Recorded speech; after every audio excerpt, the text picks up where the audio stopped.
Assalamualaikum warahmatullahi wabarakatuh. Selamat pagi semua. Terima kasih atas keikutsertaannya dalam virtual course ini. Setelah kita tadi mendengarkan paparan topik dari pembicara pertama tentang bagaimana membuat preskripsi olahraga secara umum untuk pasien-pasien dengan penyakit kardiovaskular, maka selanjutnya saya akan menyampaikan topik tentang bagaimana membuat resep atau preskripsi olahraga khusus untuk pasien dengan penyakit jantung koroner.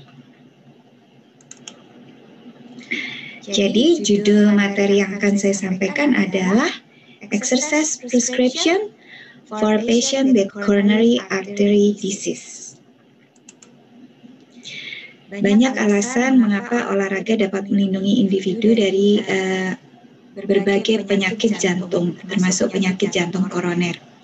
Karena olahraga menimbulkan suatu mekanisme biologis, diantaranya sebagai anti-aterogenik, antiinflamasi, memperbaiki fungsi endotel dari pembuluh darah kita, kemudian efek terhadap pembekuan darah, perbaikan fungsi saraf otonom, anti-iskemia, anti-aritmia, dapat menurunkan juga disabilitas yang dipengaruhi oleh penambahan usia. Namun demikian, olahraga yang tidak terukur, dalam hal ini yang tidak sesuai dengan kemampuan tubuh, dapat juga membahayakan untuk individu yang bersangkutan. Beberapa jurnal ilmiah menyebutkan bahwa kematian mendadak akibat olahraga tanpa anjuran medis yang tepat dapat menyebabkan kematian mendadak pada 1 dari 60.000 pasien per jam. Kemudian untuk yang program-program yang tersupervisi, kejadian penyakit jantung masih juga dapat terjadi, yaitu sekitar 8,9 per 1 juta pasien per jam. Kemudian infark miokard dapat terjadi pada 3,4 per 1 juta pasien per jam, dan kematian terjadi pada 1,3 per 1 juta pasien per jam. Yang perlu kita ketahui bahwa kematian atau kejadian kardiovaskuler yang mengancam jiwa yang disebabkan oleh olahraga yang dilakukan individu hanya terjadi biasanya pada saat seseorang sedang melakukan olahraga atau setelah 1-2 jam berolahraga. Selebihnya bila terjadi cardiac events, olahraga bukanlah penyebabnya. Kita ketahui bahwa program rehabilitasi kardiovaskular ada 3 fase ya. Ada fase 1, fase 2, fase 3. Semua fase ini melibatkan aktivitas fisik dan olahraga untuk pasien. Dan preskripsi olahraga diberikan pada fase 2 dan fase 3 dari program rehabilitasi kardiovaskular. Berbagai bukti penelitian menunjukkan bahwa olahraga dapat menurunkan kematian karena penyakit jantung pada pasien dengan penyakit jantung koroner. Tetapi kenyataannya, olahraga jarang diresepkan oleh para dokter pada pasien dengan penyakit jantung, dan kalaupun pasien yang diarahkan untuk mengikuti program rehabilitasi kardiovaskular itu juga hanya sekitar 20%, dan hal tersebut merupakan suatu keadaan yang cukup memprihatinkan.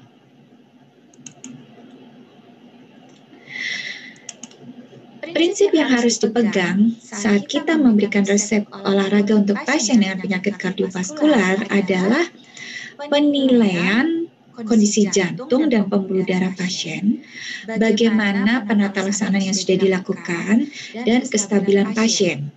Kemudian yang kedua, melakukan exercise stress test dan mengetahui tips cara membuat resep olahraga. Selanjutnya memfollow up kondisi klinis pasien untuk menentukan progresi latihan dan menilai gejala atau tanda yang timbul pada saat dilakukan latihan. Melakukan exercise stress test berkala untuk penilaian ulang dari kondisi pasien. Nah, berikut adalah proses cara membuat preskripsi latihan fisik yang tadi sudah dijelaskan oleh pembicara pertama. Jadi, yang penting adalah assessment dulu, penilaian terhadap history, anthropometric evaluation, kemudian melakukan exercise stress test, baik yang maksimal atau submaksimal, pemeriksaan EKG, blood reports atau melakukan pemeriksaan darah, kalau perlu melakukan tes fungsi paru. Jadi langkah pertama adalah pengkajian informasi mengenai kesehatan dan tingkat kebugaran pasien. Langkah kedua adalah menginterpretasi informasi-informasi tersebut. Langkah ketiga, memformulasikan suatu preskripsi latihan berdasarkan data-data atau kondisi seseorang dan tujuan yang ingin dicapai. Jadi nanti kita akan membuat tipe latihan, frekuensi, durasi, kemudian juga intensity. Kemudian lakukan progresi dengan meningkatkan intensitas absolut. Dan ini harus dilakukan bila tingkat kebugaran telah membaik atau meningkat. Tujuannya adalah untuk mempertahankan beban overload meskipun intensitas relatif akan tetap sama. Kemudian jangan lupa melakukan precaution. Precaution ini adalah memodifikasi preskripsi latihan dan melakukan perhatian tambahan yang diperhatikan dan ditujukan untuk setiap proses penyakitnya. Jadi juga untuk komorbiditas atau disabilitas agar latihan tetap dapat dilakukan secara aman pada pasien. Jangan lupa juga memperhatikan kondisi-kondisi yang merupakan indikasi dan kontraindikasi pasien yang akan mengikuti olahraga pada program rehabilitasi kardiovaskular. Beberapa indikasi pada pasien penyakit jantung koroner adalah bila pasien tersebut pasca infark, maka kondisinya juga harus stabil dulu secara klinis, atau pasien pasca bypass dan PTCA juga merupakan indikasi pasien untuk melakukan rehabilitasi kardiovaskular. Sedangkan kontraindikasinya untuk mengikuti program olahraga adalah pasien yang masih unstable angina atau anginanya masih tidak stabil atau ditemukan resting ST depresi atau elevasi yang lebih dari 2 mm. Sebaiknya ditunggu dulu hingga pasien stabil atau dilakukan pemeriksaan penunjang tambahan atau tindakan untuk memperbaiki kondisi pasien. Jadi lakukan dulu PCI atau mungkin bypass ya kalau pasien mampu. Lalu kapan sebaiknya pasien dengan penyakit jantung koroner dengan atau tanpa tindakan khusus mengikuti program rehabilitasi kardiovaskular fase 2? Jadi ada berbagai macam pendapat tentang waktu yang tepat untuk mulai melakukan olahraga. Salah satu rujukan yang digunakan adalah sebagai berikut. Jadi, bila pasien pasca infark miokard akut atau PCI dengan EF atau ejection fraction yang masih normal atau sedikit menurun, sebaiknya program mulai dilakukan setelah 7 sampai 14 hari dari saat timbulnya gejala atau kejadian. Kemudian bila pasien mengalami open heart surgery yang minimal invasif, yang sifatnya tidak invasif, maka sebaiknya program dilakukan dalam 4 minggu sesudahnya. Bila bedah jantung melibatkan tindakan sternotomi, maka program dianjurkan setelah 6 minggu. Setelah pasien setelah bypass arteri koroner, program olahraga dapat dimulai 1 hingga 2 minggu setelah operasi yang uncomplicated atau yang tidak banyak komplikasinya. Idealnya sebelum melakukan olahraga, lakukanlah uji latih jantung dulu. Dan ini semua adalah berbagai macam jenis uji latih jantung yang bertujuan untuk melihat sejauh mana kemampuan jantung ketika diberikan beban tertentu. Macamnya bisa berupa tes jalan, kemudian treadmill test, ergo cycle test, hingga step test. Yang mana yang kita pilih untuk melakukan tes tergantung dari kondisi individu yang akan dites. Berikut adalah kondisi-kondisi yang dipakai untuk menentukan batas atas. Jadi upper limit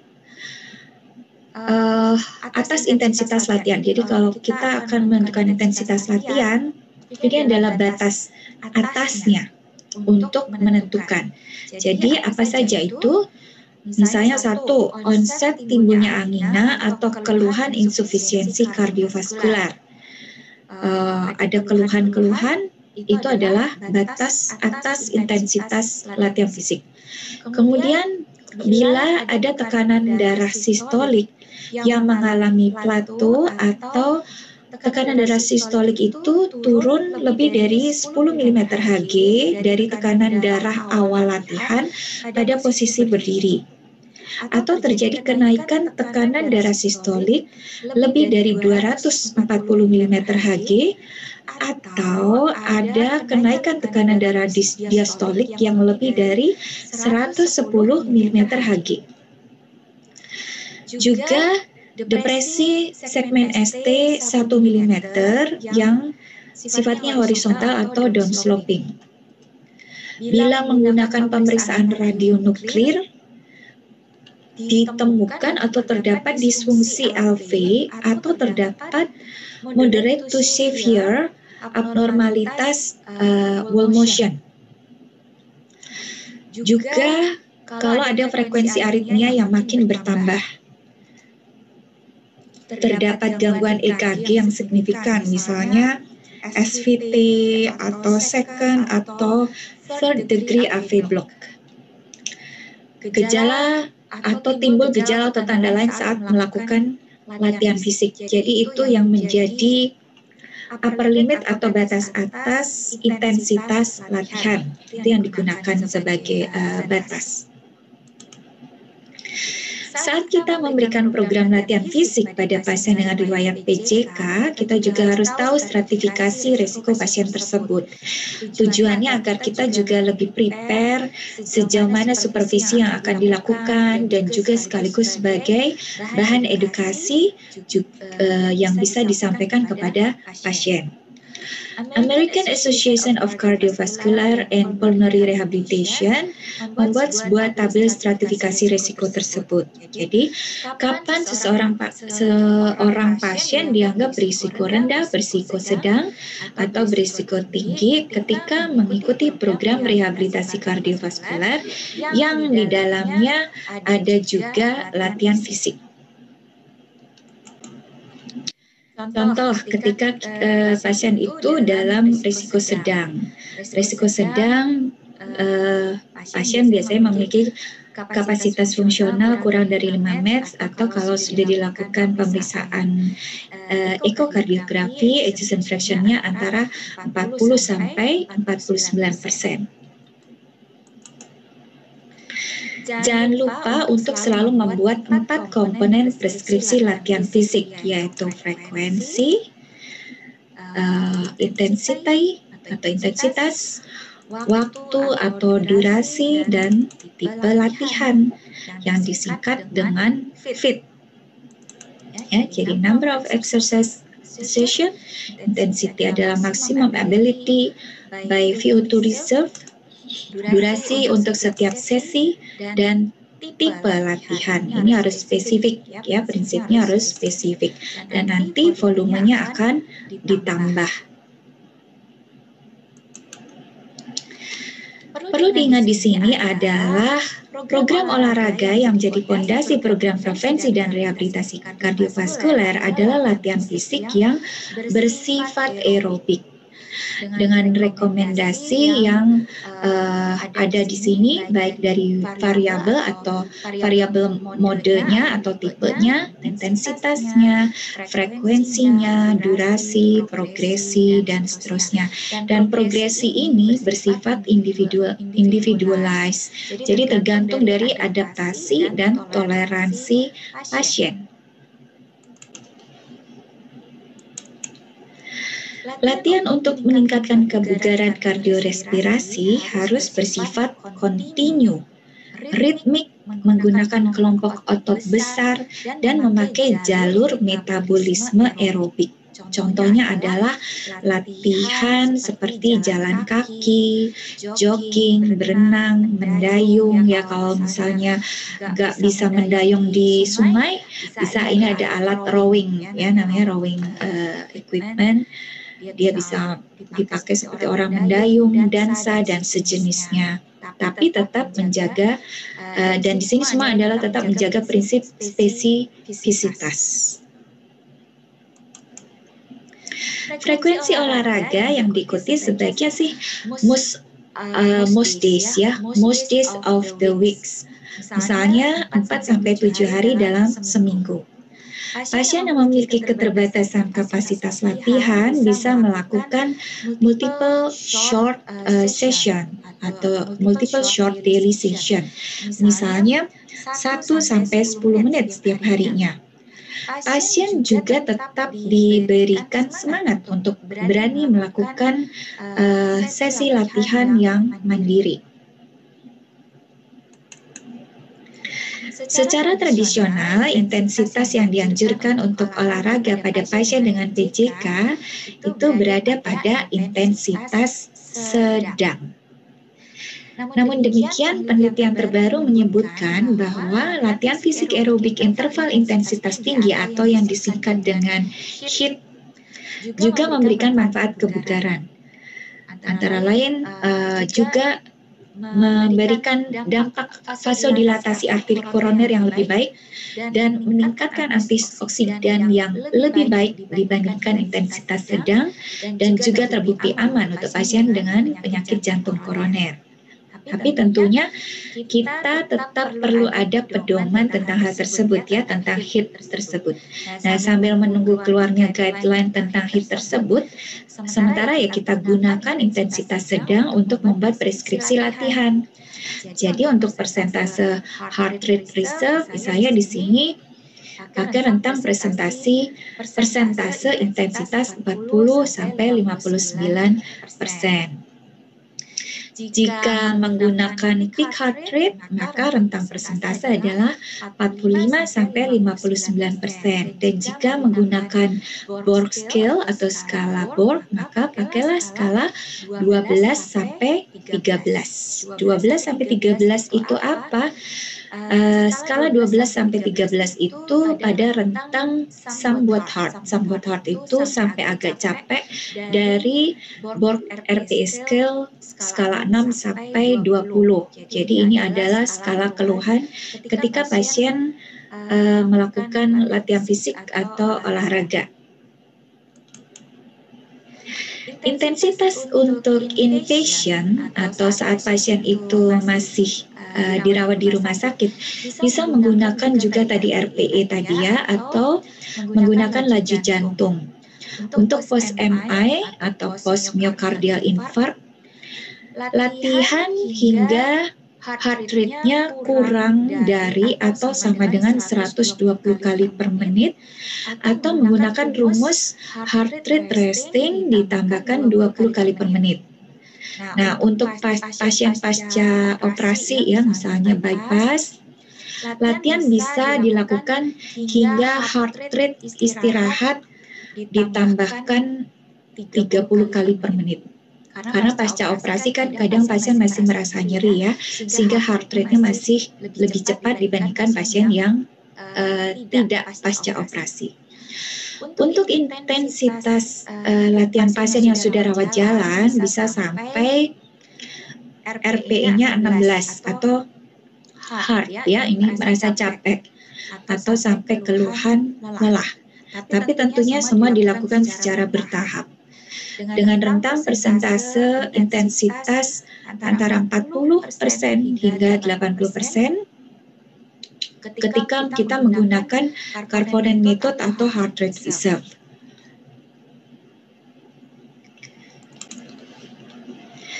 Atau jika kita sudah mengetahui iskemia threshold pasien, maka intensitas latihan sebaiknya sampai dengan heart rate di bawah iskemia threshold pasien. Jadi jangan sampai mencapai iskemia threshold-nya. Itu cara menentukan intensitasnya ya. Kemudian rekomendasi latihan fisik pada pasien PJK yang saya ambil dari jurnal agak lama ini tahun 2010 dari European Heart Journal menganjurkan sebagai berikut. Jadi ini ada pasien, misalnya ini kondisi klinisnya adalah pasien pasca acute coronary syndrome dan pasca primary PCI. Kemudian di sini ada pasien dengan PJK stabil atau pasca elective PCI. Ini pasien post cardiac surgery baik coronary artery atau pasien pasca bedah katup jantung. Ini ada generally a great issue. Jadi yang 1B ini kalau pasien post SKA programnya setidaknya 30 menit 5 hari dalam seminggu dan bersifat aerobik. Kemudian untuk yang pasien dengan yang sudah ada disfungsi left ventricle atau high risk itu hanya 50% dari peak heart rate. Jadi semua tergantung dari severitas dari arteri koroner, komorbiditas dan aging atau penuaan. Kemudian boleh nih dilakukan resistant training, tapi tentu saja patokannya apabila pasien kalau di guideline lain itu resistant training baru diberikan setelah pasien melewati fase 2 dari cardiac rehabilitation. Terus kalau ini post cardiac surgery ini sebetulnya exercise training sudah bisa dimulai sejak early ketika dia masih ada di rumah sakit ya. Jadi ini adalah rekomendasinya. Kesimpulan resep latihan fisik untuk pasien dengan penyakit kardiovaskular itu juga ditulis di buku American College of Sport Medicine dengan anjuran intensitas sebagai berikut. Jadi kalau kondisinya adalah penyakit jantung koroner, intensitasnya 40 atau 50% hingga 85% dari heart rate reserve. Ini untuk yang pasien angina atau yang ekuivalen angina itu diharapkan tetap tidak lebih dari 10 beat ya di bawah ischemic threshold. Kemudian infark miokard ini persentase intensitasnya PTCA, CABG dan seterusnya. Ini untuk heart failure mungkin akan disampaikan oleh pembicara berikutnya. Dan bagaimana kalau di tempat kita bekerja itu tidak terdapat alat-alat untuk melakukan uji latih jantung atau tidak ada data hasil exercise stress test. Jalan keluar untuk menentukan preskripsi latihan adalah menggunakan rumus heart rate maksimal yang konvensional yaitu 220 dikurangi usia yang berlaku untuk laki-laki maupun perempuan. Tapi ini memiliki kelemahan yaitu kurang tepat untuk pasien PJK, utamanya yang menggunakan terapi beta blocker. Kemudian kita juga bisa menggunakan formula dari Gallis yaitu heart rate maksimal sama dengan 206,9 dikurangi 0,67 dikalikan usia. Bisa juga menggunakan rating of perceived exertion atau skala Borg. Ini adalah skala kualitatif untuk keluhan pasien saat melakukan olahraga. Bisa juga menambahkan laju jantung istirahat dengan nilai tertentu. Misalnya laju jantung istirahat ditambahkan 20 kali per menit untuk pasien-pasien pasca infark atau nadi istirahat ditambahkan 30 kali per menit untuk pasien bypass tanpa terapi beta blocker. Kalau yang dengan terapi beta blocker ditambahkannya 20 kali per menit. Atau pakai tes bicara yang bila pasien masih mampu berbicara baik saat melakukan olahraga, hal tersebut berhubungan dengan ventilatory threshold yang masih baik. Bisa juga menggunakan exercise submaximal exercise test atau 6-minute walk test itu untuk pasien-pasien yang kemampuannya masih belum maksimal. Jadi nanti akan diperoleh laju jantung dan nilai METS dari pasien. Bagaimana dengan durasi latihan? Jangan lupa selalu melakukan pemanasan dan pendinginan.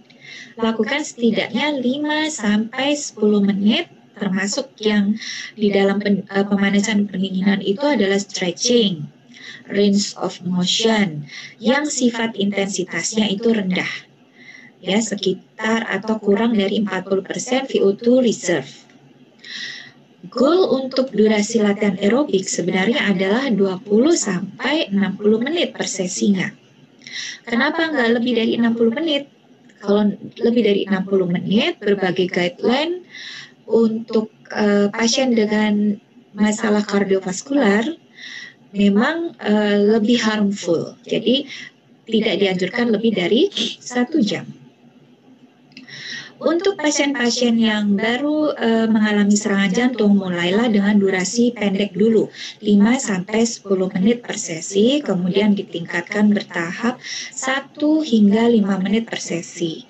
Atau waktu peningkatan durasi per sesinya 10-20% per minggu. Jadi peningkatan durasi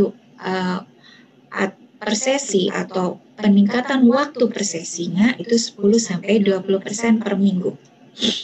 Pada prinsipnya itu tidak ada format khusus untuk progresi latihan setiap sesi latihan karena banyak faktor yang dipertimbangkan termasuk kebugaran tubuh, motivasi dari pasien, kemudian tanda atau gejala yang timbul yang terjadi pada pasien atau limitasi muskuloskeletal.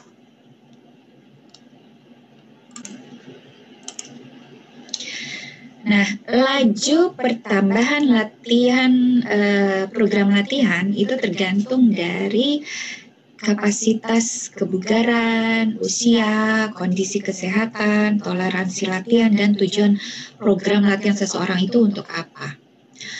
Bila melakukan progresi latihan, maka lakukan tahapan-tahapan berikut, yaitu mulai dari inisiasi, improvement, dan maintenance. Untuk initiation stage di sini biasanya dimulai ketika pasien sudah mengalami adaptasi. Lakukan dengan intensitas yang rendah dulu dan durasi yang pendek. Kemudian kebiasaannya mulai ditingkatkan dan kita tetap harus hati-hati dengan intoleransi yang terjadi pada pasien. Awasi selalu, tanyakan selalu kondisinya dan keluhan yang terjadi ketika pasien melakukan olahraga. Jangan lupa warm up ditambah dengan stretching, kemudian baru exercise, setelah itu pendinginan. Pendinginan boleh dengan stretching juga ya, dan intensitasnya sekitar 30-50%. Initiation stage itu dimulai dari 10 menit, kemudian ditingkatkan 20 menit, 30 menit, dan seterusnya.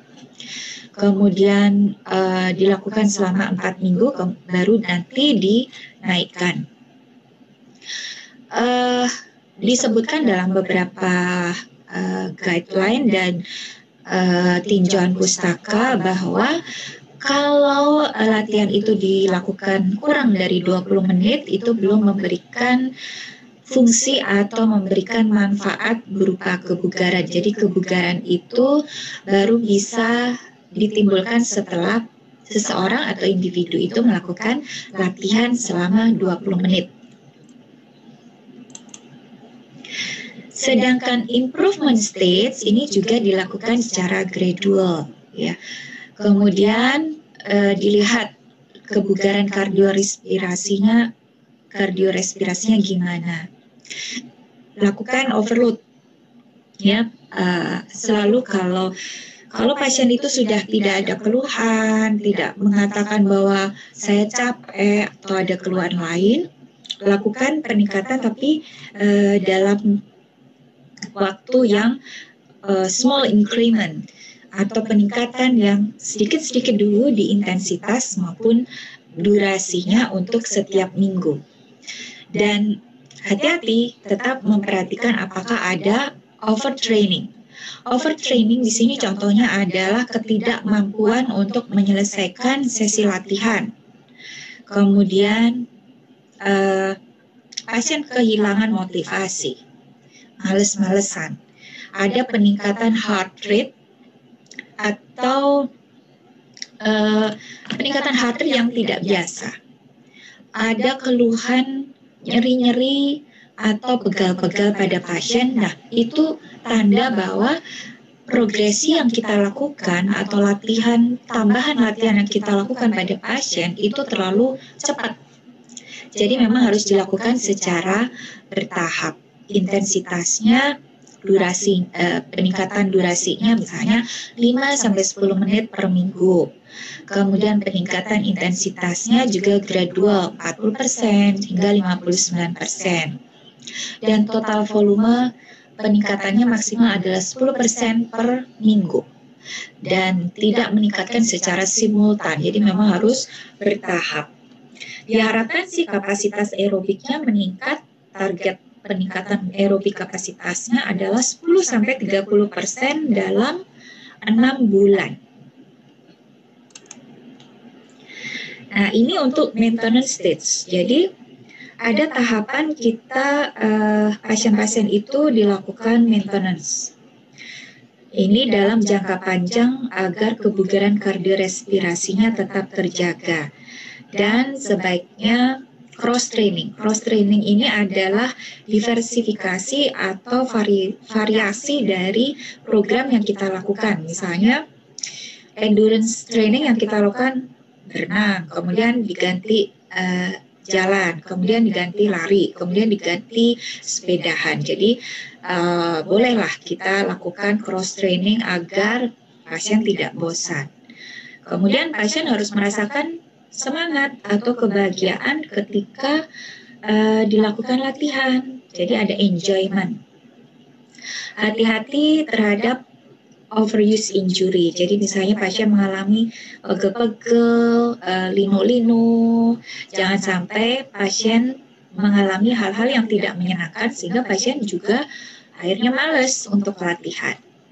Dan lakukan reappraisal terhadap goal yang akan hendak kita capai. Atau kita bikin baru lagi new goals.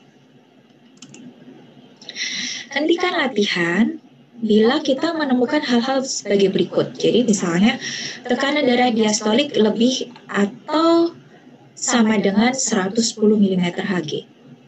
Penurunan tekanan darah sistolik lebih dari 10 mm Hg selama melakukan latihan. Terdapat aritmia derajat tinggi yang signifikan, misalnya second degree atau third degree heart block. Atau terdapat gejala atau tanda intoleransi latihan, termasuk diantaranya adalah angina atau nyeri dada, sesak napas, atau perubahan EKG yang mengarah pada iskemia. Jadi, sebaiknya ketika melakukan latihan fisik untuk pasien-pasien yang baru saja atau baru mengikuti program latihan, ya dipantau EKG-nya kalau ada menggunakan telemetri atau sebelum dan sesudah melakukan exercise diperiksa EKG kalau tidak ada telemetri. Kemudian lakukan juga pemeriksaan tekanan darah dan nadi sebelum dan sesudah. Kalau di tempat saya, gimnasium tempat kardiovaskular rehabilitasi di tempat kami, itu selalu menggunakan juga spirometri. Jadi kita melihat saturasi oksigen juga dan telemetri untuk pasien-pasien yang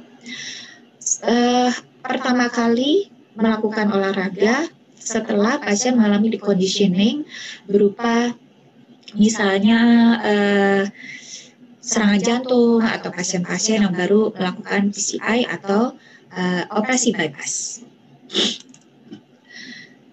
Jadi kesimpulan sebetulnya atau ringkasan topik preskripsi untuk pasien PCK sebenarnya sama dengan preskripsi pada pasien yang lain, yaitu selalu melakukan evaluasi terhadap riwayat penyakit pasien, riwayat pengobatan pasien, dan selalu melakukan physical examination, pemeriksaan fisik, dan mempelajari hasil-hasil pemeriksaan laboratorium, kemudian mempelajari pemeriksaan atau hasil PCI pasien atau hasil operasi pasien. Misalnya pasien setelah melakukan bypass, operasi bypass, kita pelajari resumenya yang biasanya disampaikan oleh pasien. Jadi pasien lalu selalu membawa hasil-hasil pemeriksaan sebelum melakukan exercise latihan atau olahraga. Kemudian lihat apakah ada indikasi atau kontraindikasi melakukan latihan fisik, lakukan exercise stress, baik bisa tes lapangan, macam-macam ya, tergantung dari fasilitas yang kita punyai. Setelah itu lakukan risk stratification.